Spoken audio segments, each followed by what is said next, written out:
During his trip to Saudi Arabia, President Trump made an astonishing announcement about Syria. And I'm very pleased to announce that Secretary Marco Rubio will be meeting with the new Syrian foreign minister in Turkey later this week. And very importantly, after discussing the situation in Syria with the Crown Prince, your Crown Prince,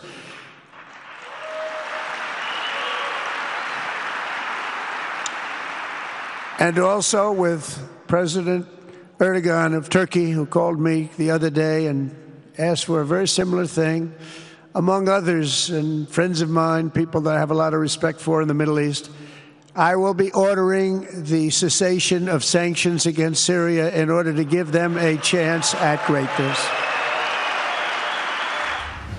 And the president said the United States, for the first time in more than 10 years, will take steps to normalize relations with Syria. Later, the U.S. president held a historic meeting with new Syria President Ahmed al-Shara, also known as al-Jilani. It was the first time in more than 25 years that an American president had met with a Syrian leader. But can al-Jilani, a former Al-Qaeda operative and ISIS member, be trusted? President Trump suggested he wants to give him a chance to stabilize Syria. The sanctions were brutal and crippling and served as an important function, nevertheless, at the time. But now it's their time to shine. It's their time to shine. We're taking them all off, and they're going to have, I think they're going to have, based on the people and the spirit and everything else that I'm hearing about. So I say good luck, Syria. Show us something very special like they've done, frankly, in Saudi Arabia. Okay? They're going to show us something special. Very good people.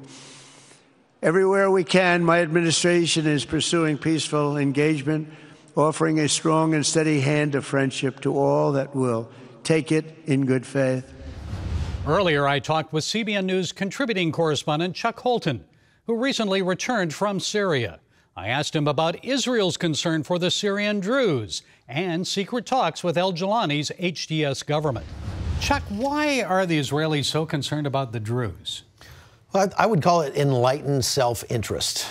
There's very good reasons for them to support the Druze if the Druze are going to be against the more extremist elements in Syria.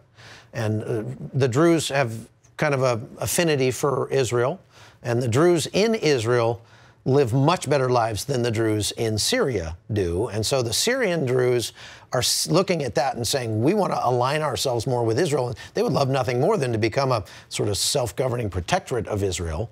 And if Israel could do that, or at least solidify their relationship with the Druze in southern Syria, that would form a nice buffer zone that would keep out those more extremist elements, keep them from being able to approach and attack Israel at the Golan Heights.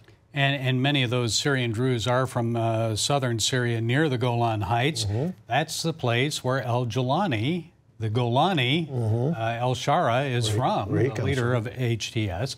So do you think he may be, obviously he'd be familiar with them? Would he be friends with them? Would he protect them? Can he be trusted to protect them?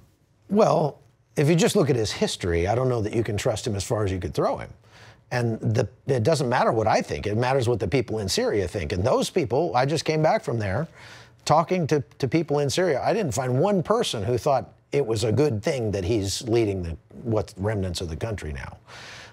And even Islamists are saying that. That's right. Even Arabs, even Muslims are saying that we would never vote for that guy. And so he has managed to strong-arm his way into power. The concerning thing is that so many Western countries are falling over themselves to try to legitimize that strong-arming. And that's not the way that a representative democracy works. So we shouldn't be encouraging that in any way, shape, or form. Now, I think everybody just wants to see some form of stability come back to Syria. And indeed, they've had about 600,000 people that have come back to Syria since December, since Jilani took over. But when I talked to people who are living in Manbij and places that have been taken over by either the SNA or the HTS forces, they will tell you they are instituting Sharia law. And they're trying to, rename Syria to the Syrian Arab Republic. Well, it's not an Arab country.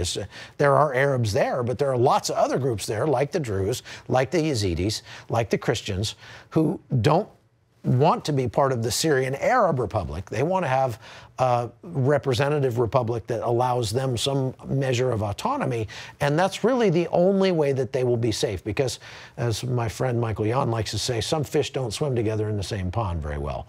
And so they need to be given their own ponds to swim in, and the only way to do that is to sort of balkanize Syria to an extent. Well, do you see that happening? Do you think that's going to happen? The balkanization? I think that's probably the most likely outcome. It's going to be bloody.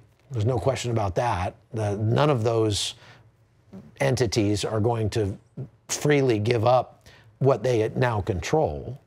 And the more concerning thing is that all of these extremist elements, the Islamic extremist elements, are some facet of ISIS. And so you could call Syria right now the United Nations of ISIS, because whether it's HTS or the Syrian National Army or the actual ISIS elements in the country, all of them hold those same ideologies, and they all hate each other because they don't think that this guy is zealous enough or whatever.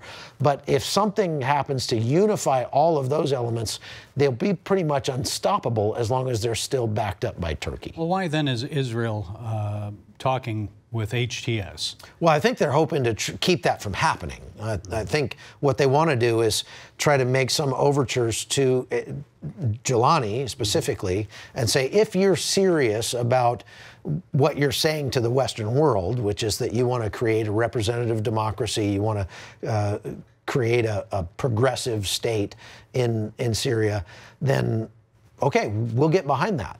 But you've got to give us some guarantees for our own safety. And oh, by the way, we're not going to give up the land that we've taken in southern Syria. That's going to be a buffer zone for perpetuity at this point. Well, we'll see how this all fleshes out. I'm sure you'll be back there in the days ahead, but we appreciate you. Thank you. Keep up the good reporting. My pleasure.